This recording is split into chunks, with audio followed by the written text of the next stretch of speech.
On tonight's episode, we talk about Bad Education. And we talk about the new Netflix movie Extraction. And a new trailer for Assassin's Creed. Yeah, Valhalla. We're going to be Vikings. I'm so excited. Okay.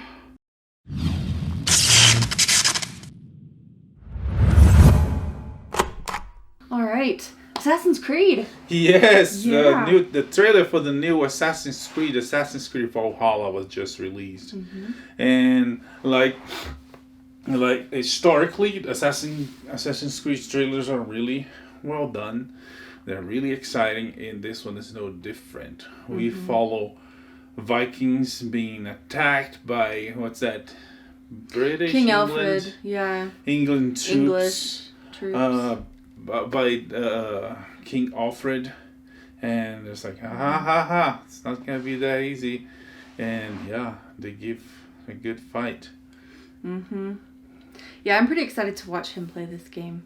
I'm not too good at video games, so Assassin's Creed is like a little beyond my skill level, but You played the first one, right? I played part of the first one. But yeah, it was like you gave up too early. It's it takes a little to catch on, to get you, going. True. Once you get you going, it's like, yeah. It's true, but it takes time. Like, you need to have like big chunks of time to invest. And you would like game. the history parts of the game, I do love the history parts. That's why I like to watch him play it. You meet real characters. Yeah. Yeah, like King Alfred. Yeah, and I'm pretty sure that guy is leading. I don't know. It feels like we're gonna see more of him. Yeah, no, I'm very excited. The guy leading the troops. Yes, my Anglophile heart was beating pretty hard. But yeah, in the past games we met like Darwin, Dickens, Da Vinci, the Borgia. The Borgia were a big part of games 2 and 3. Yeah, Assassin's Creed and Assassin's Creed Brotherhood. Anyway, so Assassin's Creed Valhalla is gonna be released for all the next generation video games on the holidays. So I assume gonna be for all of them: Xbox X Series, whatever they call, and PS5. Like the older games, when they released PS4, there was one game that was both released for PS3 and PS4, so they might do the same version that'd be nice. for PS4 and a version for PS5. Can you pre-order? I feel like I saw something about pre-ordering. At this point, did they say anything in the trailer? Yeah, it might. You know, it's like they always can use like money before the game is released, and if anything happens, like, Last of Us or what was the other game? I can't remember. They can give your money back. Yeah. Well, Last of Us, for instance, is back on track, and they announced a new date for The Last of Us 2, to be released. So. And that date is? I can't remember. Dang it. But it's not too far. Okay. You better hurry up if you want to finish the first one. That one so far I can handle. Yeah, it's not too complicated. But it's June. I want to say June. Okay. Yeah. That's doable. It was May, so June. The other game. What was the other game? I can't remember. Anyways, what else in games world? I guess that's it. Moving on to Bad Education. Bad Education, new HBO movie. Very new. It was released 2 days ago? Yeah. Maybe 3, maybe 1. It's recent. Yeah. So stars Hugh Jackman and Allison Janney. Yeah. But Ray Romano is there too. Yeah. And there's all the known faces. But yeah, like good HBO movies. Big stars. True story. Great acting. Yep. Yeah. Awards will come for this movie for sure. Hugh Jackman, you'll definitely get nominations. Yeah, who knows? Maybe even winnings. Not doubting his performance. I'm pretty sure he deserves. Well, you never know who's he going against. Gotta see what else, what else he'll be up against. But good movie and bizarre story. I'd never heard this story before. Yeah. You gonna tell it? Should we? Spoiler alert. Yeah. Always spoiler alert. The very, very short version Hugh Jackman and Allison Janney play, respectively, the superintendent and business manager of a school district in Long Island. They are beloved, popular, successful, and embezzling hundreds of millions of dollars from the school district on the side to fund lavish lifestyles. And who figures it all out? A junior who writes for the local high school paper. She was assigned to do a puff piece and went a little deeper and unearthed this massive embezzling scheme. Interesting. And brought them all down. Interestingly, the character Allison Janney is the one that pushes her to, it was like... No, it's Hugh Jackman. To do the... Yeah, he was talking to her about how, like, what the journalism Yeah. program at Northwestern would encourage her to do. Okay, so yeah. But yeah. Hugh Jackman is the one that pushes us. Yeah, no, go deeper. Find the truth. And she does. Yeah. She finds a lot more truth than they wanted her to find. It was... Yeah, so alone, as usual, the story itself was good, but the script was well written. In the trailer, I thought it was obvious that Hugh Jackman was in on all of it, but in the movie, it wasn't clear until like 2/3 of the way through the movie, and then there's one moment where suddenly it's clear that like he's in on it too. Yeah, which I thought was a cool way to. Yeah, there's one line when they get the girl. That's she belonged here way before me. She was doing way before me, and actually not. I guess he started. Or maybe she was doing it and I think she was him. working for the district before him. She'd been an employee there longer. But I mean, was she doing the scheme before him, or he came and convinced her to do it? That's a good question. I don't know. Well. Yeah, but yeah, good movie. Yes. I enjoyed it. Very, very good.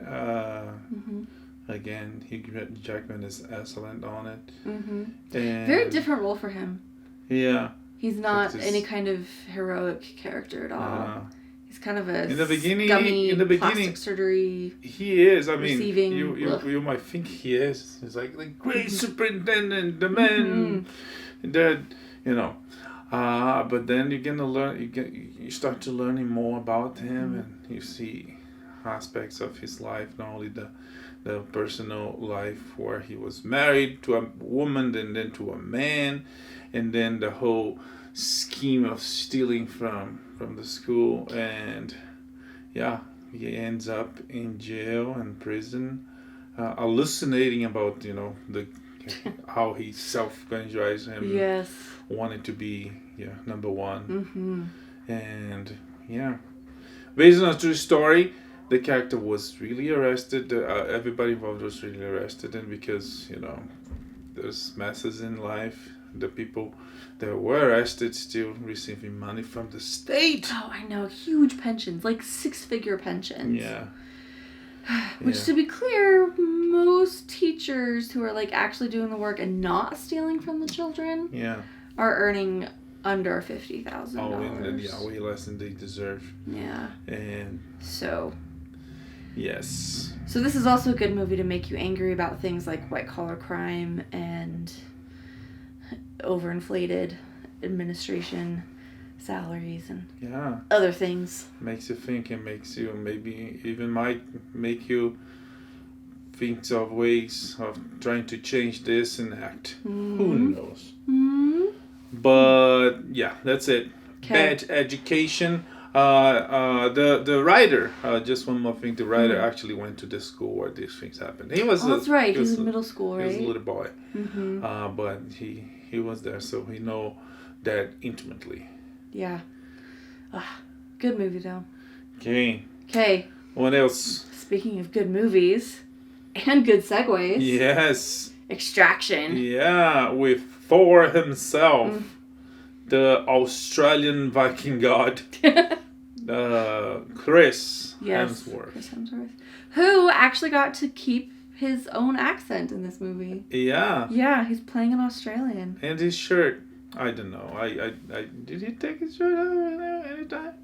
No, I don't think he did. Okay. No, we saw it. They needed a shot where we could see like all the brutal scars on his back. Yeah. Okay. But Yeah, I guess it doesn't matter. But it's like back in the days, like with Stallone, it was like one of his movies. It's like Stallone never takes his shirt off in this movie. It was like to showing that he's like, oh, this is a serious movie.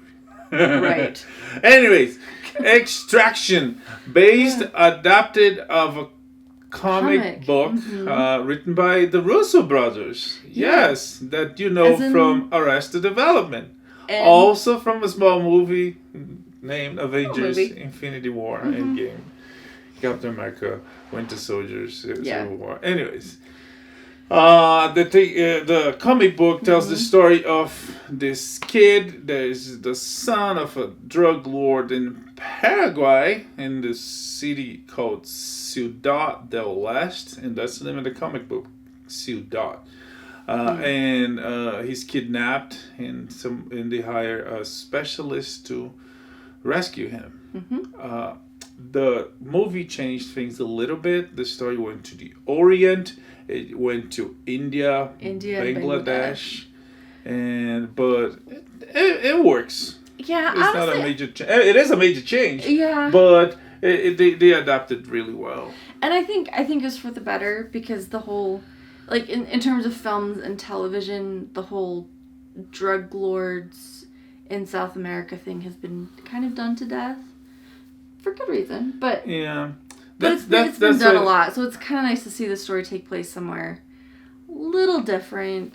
Yeah, that's what I think is what they moved to that distance, because it's like, oh, they don't want to associate Latinos with drugs. Let's associate someone really far away. We don't care, maybe not. Who knows? Yeah. If when we talk to the Russo brothers, we can ask them because they one of the brothers wrote the script for the movie. Yes. So it's an adaptation with basically the permission of the author, because the author was the one that was involved in adapting. Yep. Yeah. So Chris Hemsworth, what's the guy's name? I can't remember his name. Oh, the character? Hopper. Oh yeah, Hopper from is in the show, Stranger Things. Yeah. Can't remember his name. Hopper. Is that Hopper? No, I'm trying to remember the actor's name. Hopper? That would be anyway, cheesy. Hopper from Stranger Things makes an appearance. There's a Always girl. A delight. Again, I don't think she's known enough. I didn't really recognize any of the other cast. And there's some Indian actors that work really well, but I don't remember seeing them on anything else. Which, I mean, just the nature of Bollywood, they can have huge careers and be wildly successful. That's never true. Know. Like that guy, just a small parenthesis. Oh yeah. The guy that died, I can't remember his name. Yeah, we would know him from like Slumdog Millionaire. And, he was in Jurassic World. Jurassic World, yes. And wasn't he on Godzilla? No, maybe not. I don't remember, but he's only 53. Yeah, and he was big in India, in Bollywood. Just like someone posted like a memorial picture with collages of his movies, and it was like at least 30 movies. Yeah, may his rest in peace. Going back to Extraction, which is not a peaceful movie at all. We've got Chris Hemsworth with his own tortured backstory, which is slowly revealed over the course of the film, and provides kind of this motivation for rescuing this kid. Motivation that at first was money, but then the team realizes that the person that was in charge to pay is not going to pay. They don't have money. Yeah. But because of his past, he lost a kid, and he's he's on the rescue of this kid. Yeah. He's not going to let this kid die, payment or no payment. Yeah. Yeah. So they develop an interesting relationship. Like this kid who's been kidnapped, he's terrified, he's horrified at what Chris Hemsworth is doing. It's a super violent film because there are a lot of bad guys, and Chris Hemsworth has to kill all of them, usually with his bare hands. The fight sequences in the movie are beautiful, really well done. The movie was directed by the guy. This guy was a stuntman on the Avengers movie. He worked with the Russo brothers before, and he became a director, and he's good at it. He does it really well. Yeah. There's all that talks about sequels or prequels for the movie. But back to the fight sequences, they use Chris Hemsworth in a really nice way. He's not like Kung Fu master, super fast and super agile. No, he uses his brutal strength with like really punches, like really well done, that like throw people against the wall, or like throw tables against people, and it's beautiful. It's really well done. Correct me if I'm wrong, there were a lot of like long shots too. Yeah. Were there, and a really minimal soundtrack, which even though I love music, I like it quite often when they cut back on the soundtrack in a movie. Because the soundtrack, if it's too heavy-handed, it kind of tells you what to feel, and it can kind of cut or detract from what you're watching. And so here in these like long fight sequences that were in real time, didn't have lots of choppy editing, you really got to just see what was happening, and I thought it was a great way to do this. And yeah, like he said, shows off Chris Hemsworth, shows off the skill of the stunt people and the choreographers and everybody else. It was really impressive. Yeah, no, it was good. And super brutal, like he said. Yep. Yeah. What else? Yeah, there was a whole backstory with Chris, which is nice, slowly revealed. There weren't a lot of action movie tropes, which I liked. Like, not a lot of explosions. Nobody was hit to death with books. Yeah. Or... But like you said, killed at the table. I hadn't seen that before. So we could add tables to the list of deadly weapons. Yeah. No, the Netflix movie, fairly new. Netflix, brought up this pretty cool, intense action movie with nuances, with similar to John Wick, like full of action, with dramatic back that inspired the hero to go. Yeah. And the ending on this one was like enigmatic. It was. Okay, so there's something weird, or at least I thought it was odd at the end. So at the end, the kid dives into a pool. It's totally referencing a shot at the beginning when Chris Hemsworth dives and stays underwater, right? The kid comes back up. He like gets this look on his face. He comes back up, which is great visual symbolism. We see that like he's gonna be okay. He's not gonna succumb to like the horror and everything else that he saw. He's gonna be okay. But he comes back up, and there's like a figure. There's a person in the background who looks really out of place. It's Chris Hemsworth. Okay, that wasn't just me. It's clear. It seemed like Chris Hemsworth was super dead because he had a bullet through his jugular. Tyler, I think that's the name of the character. He adopted the kid, and he's training the kid. The fact that the kid is underwater doing what he was doing, it was like he learned from him. But how did he survive? Because I thought he was super dead, which I kind of. Well, it's a I comic thought was nice. book. Okay, that's true. People don't die in comic books. Nobody dies. I mean, if somebody dies, it comes back. If we're gonna get sequels, I'll allow it. But I thought it was kind of cool that they would let the hero die. Yeah. And finally have like the peace he was searching for. Yeah. Or maybe it's like. But if we're gonna get sequels out of it, like character, But the fact that the kid knows what to do underwater is like he learned from, Unless everybody in India do that, and I was like, Sunday I went for lunch, and after that I went to the lake, and I don't know. I was kind of thinking. I went to the lake and stayed down there meditating.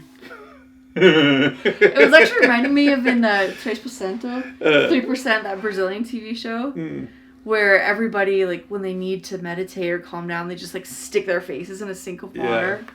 Because depending on the region of Brazil, water is very scarce. So people when they have water, it's like a religious.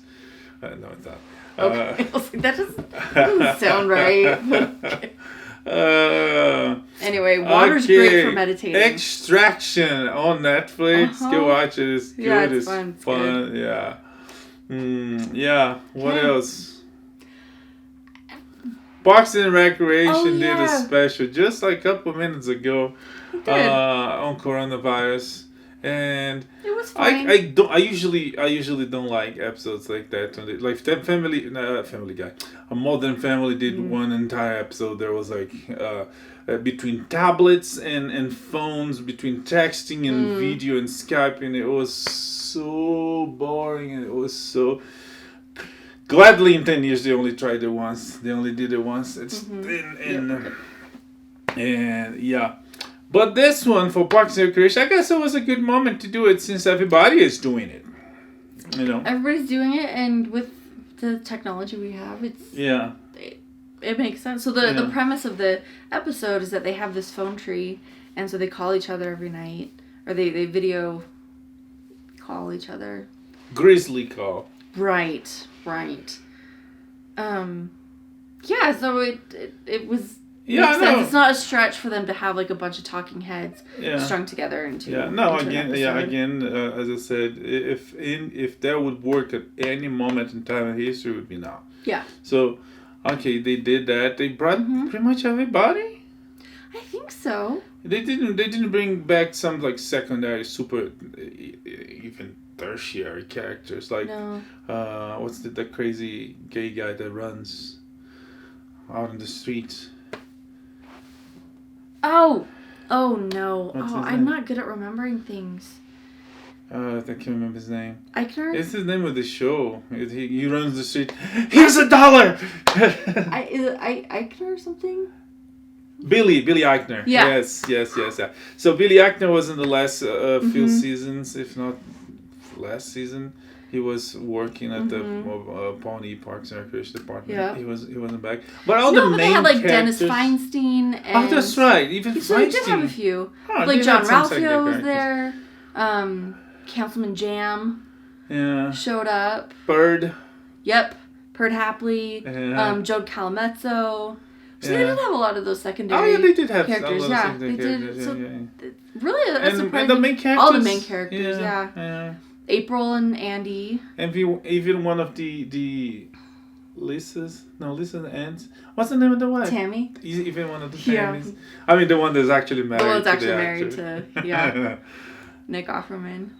That was well done. Yeah. So it's a fun episode. All the wholesome warm fuzzies that Parks and Rec the show gives. Oh, Rod was there. Yeah.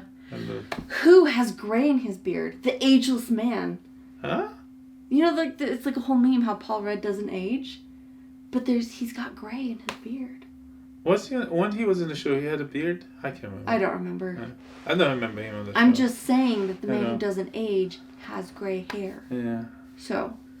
It's fiction. It's TV. Yeah. So it was fun. Yep, fun, wholesome, warm and fuzzy. Yeah. A little bit of news. There's a war going on, and NATO got involved.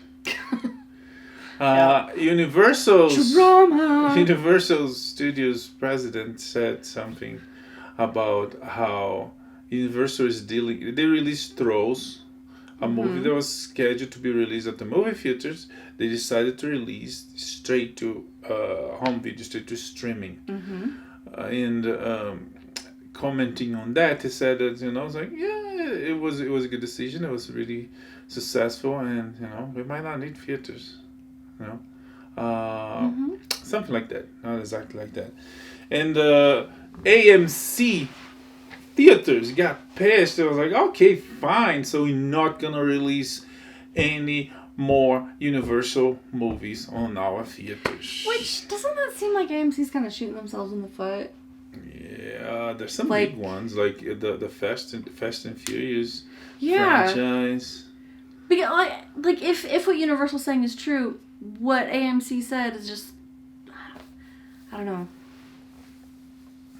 Yeah, NATO got involved. Yeah, not the North Atlantic Treaty Organization, but the North America Theater Owners Association, whatever.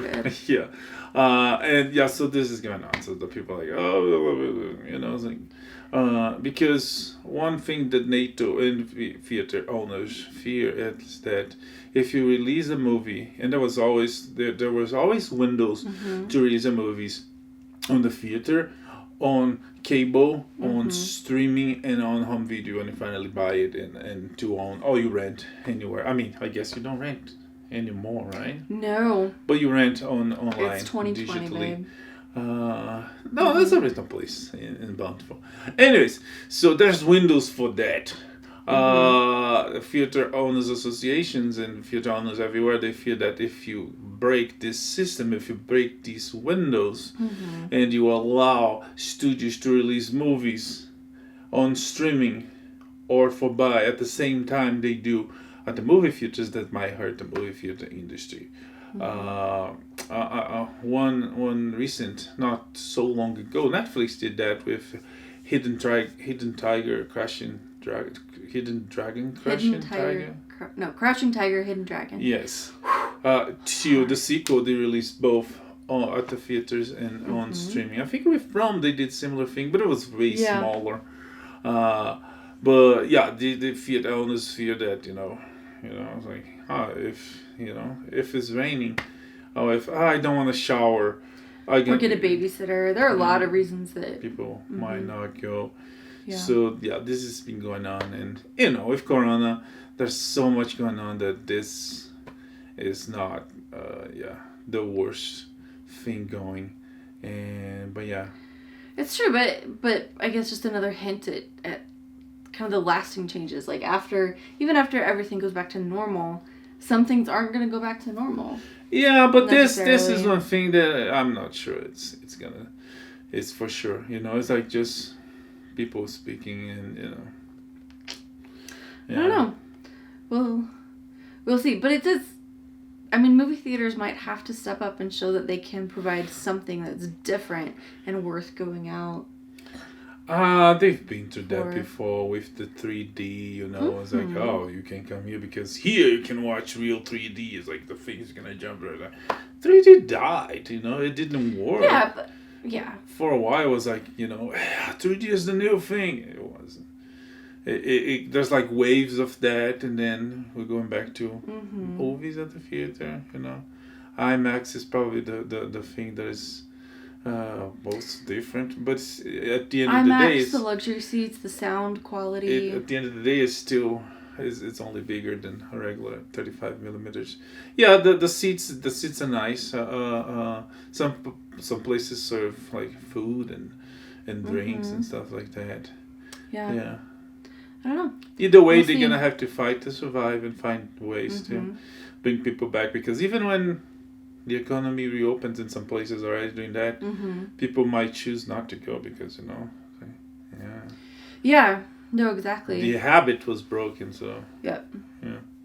We'll go back. Yeah. I miss going to the movies. Me too. I miss it quite a bit. But that's it. Oh, just one more thing. While we were talking about that, it reminded me, isn't like the Academy, some of the big awards people talking about changing the rules so that streaming movies... They did change this during this time. The Academy announced that they changed because, there's no really movies going there, so they don't want to crush people, like filmmakers that are not able to release a movie on the theaters because they can't, and when they will be able to, they might not find room fighting, big movies. That's true. Yeah. But they also announced that they're gonna change the sound categories. I guess they're gonna mix 2 and 1. I have to get details. Okay. I'll come back with that later. Oh, cool. But yeah, that's it for this week. Yeah. Are we both corona free? You got tested. We did as part of, what is it? Crush the curve. #test Utah. Anyway, we got tested. We're safe. Yeah. We're alive. Hopefully. You stay safe. The test is pretty crazy. They stick something in your nose, like it's like out of a. No, I thought it'd just be like, here you go, swipe it in your nose, but no, it goes like up, like further than I thought the nose would. It's not comfortable. Like, head back, clear. Yeah. It was not comfortable, but huge thank you to the people out there who are doing that, who are testing, who are caring for everyone suffering. Wash your hands.